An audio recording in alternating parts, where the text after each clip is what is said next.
class 5 students. I would like to welcome all of you in the digital class session of mathematics.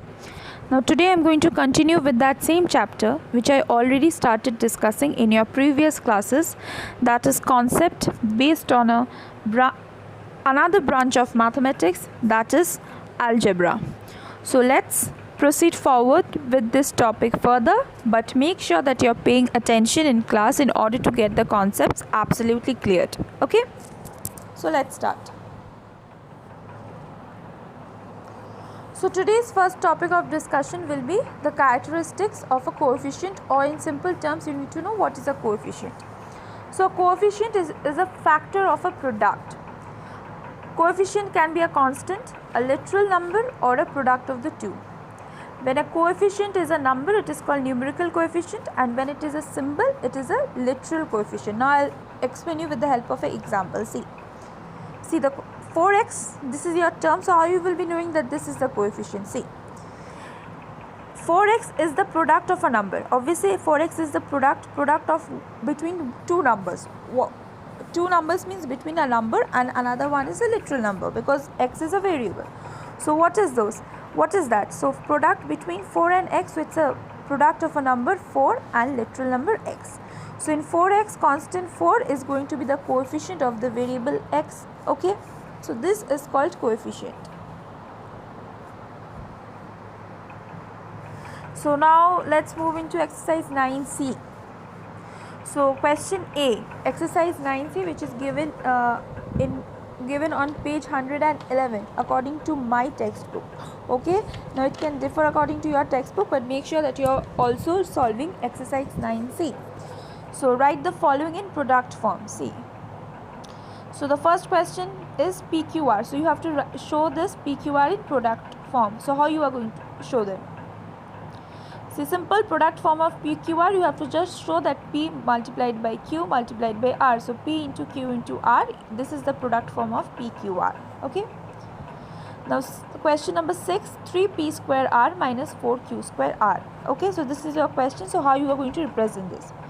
See, product form of 3P square R minus 4Q square R, it will be represented as 3, then into P, then into P. Why P? Because P is 2 times. So P is 2 times, so P into P.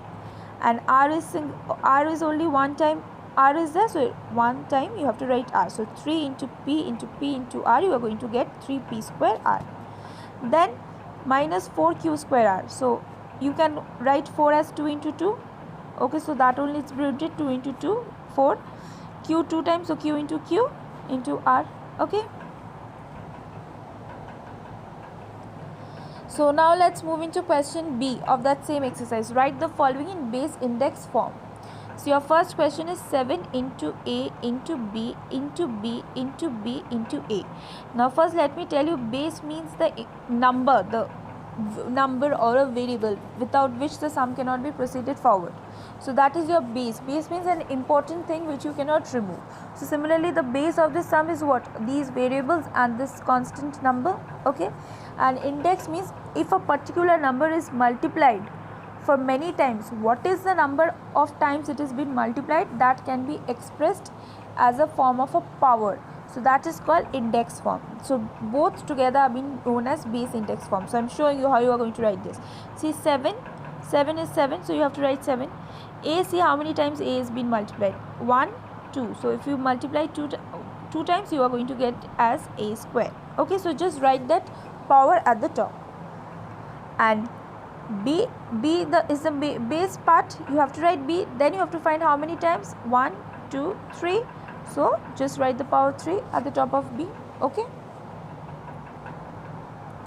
Now you need to write the coefficient of A, B and C in the following expressions. So this is your question. Question 5, that is also from part C. 17A plus 18B minus 2C. So this is your algebraic expression. So how you are going to write the coefficient? See, in term 17A, 17 is the numerical coefficient of A. Why? Because if you multiply 17 into A, you are going to get 17A. Okay. Now again go to the next term, 18b. 18 is going to be a numerical coefficient. Why? Because you multiply 18 into b, you have to write 18b. Now it has been very simple. It's been told you have to write the coefficient in terms of a, b and c. So before a you are going to get 17, with b you are multiplying 18, so that's why 18, and with c you are going to multiply 2, because 2 is your numerical coefficient of c, so that's why, since it can be written as 2 into c equals to 2c, so 2 is going to be a coefficient.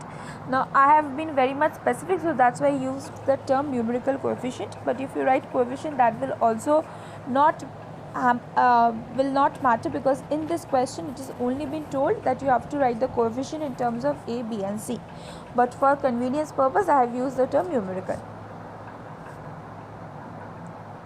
Okay, now let's move into the next topic, which deals with the concept of like terms and unlike terms. So first let me tell you what is like term. In algebra, the like terms are defined as the terms that contain the same variable which can be raised to the same power. Like I'll tell you with an example. See, for example, 4x plus 10x. It's an algebraic expression, but it's a like term. Why? Because it is also having 4 is also having x, 10 is also having x. So you can add them and you will be getting as 14x. Okay. And what do you mean by unlike term? The algebraic term which do not have that same literal coefficient and it cannot be raised to the same power is called your unlike terms. Like see, literal coefficient c, x, y, this is the variable part which is known as your literal numbers. Okay, so 4x plus 9y, if it's an algebraic expression, it will be an unlike term, because 4 is containing x and 9 is having y, because two different variable x and y, and that is also they will be not be able to proceed forward, so that you cannot raise them to that same power. Now let's move into exercise 90, which is given on page 113.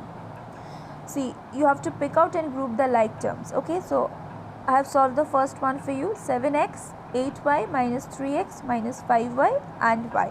So this is your this is the sum given, where you have to group them into like terms. Now you can group them, the like terms, into x and y. See, so first I have grouped them into x, so 7x and minus 3x.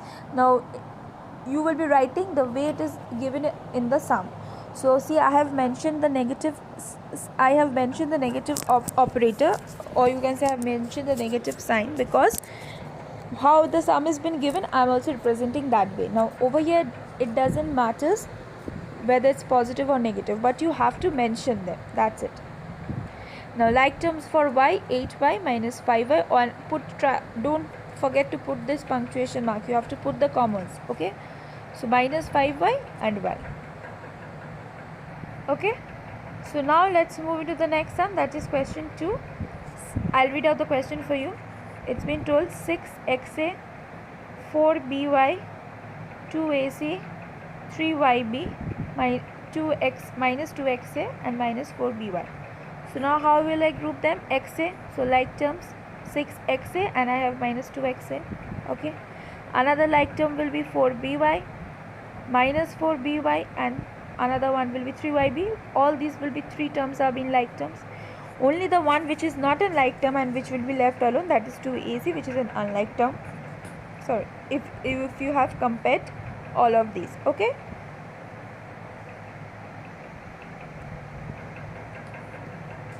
so today I am going to stop here. Now I have given you work assignment for mental mathematics textbook also. Okay, I have just given you one exercise, that is exercise 5. Okay, so exercise 5 is given on page 9 of your textbook, which deals the sums are basically related with the concept of prime numbers. I hope you remember what is prime number, but let me tell you once again, prime numbers are the positive integers which have only two factors, 1 and the integer itself. Like if I tell you that 7 is a prime number. Why 7 is a prime number? Because factor for it will be 1, and 7 itself, other than you cannot get 7 in any other way. Okay, so that is called a prime number. So see, this exercise has to be solved in your classwork exercise copies only in one condition, when you don't have the mental mathematics textbook.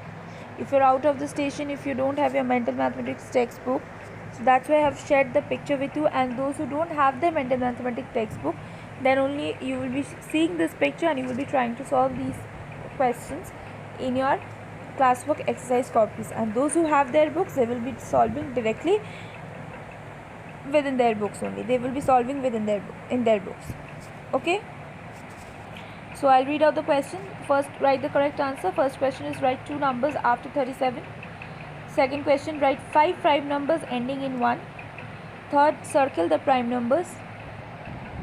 Okay, now question 3, circle the prime numbers. Question 4, write 2 prime numbers between 70 and 80. Very simple.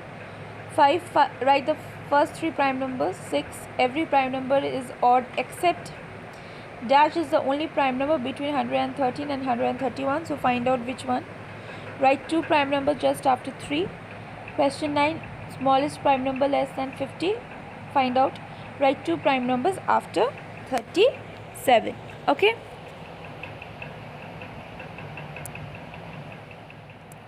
So as your homework from exercise 9C, you are going to solve A 5, 6, 4, from B 2, 3, 4, from C 7, 8, 11. So from exercise 9C, you are going to solve 9 sums in total, and from exercise 9D, you are going to solve from question A 3, 4, 5. So 3 more extra. So totally, in total, you have to solve 12 sums and 1 mental mathematics exercise. Okay. So if you have any queries or doubt, you need to mail me in this given mail ID by right now. By the time you know that this is my mail ID, you know how you will be sending your work, your queries or your doubts in this mail ID. Now we also welcome your responses by way of your views and feedback on the PowerPoint presentations or videos at feedback.stmicrosacademy@gmail.com.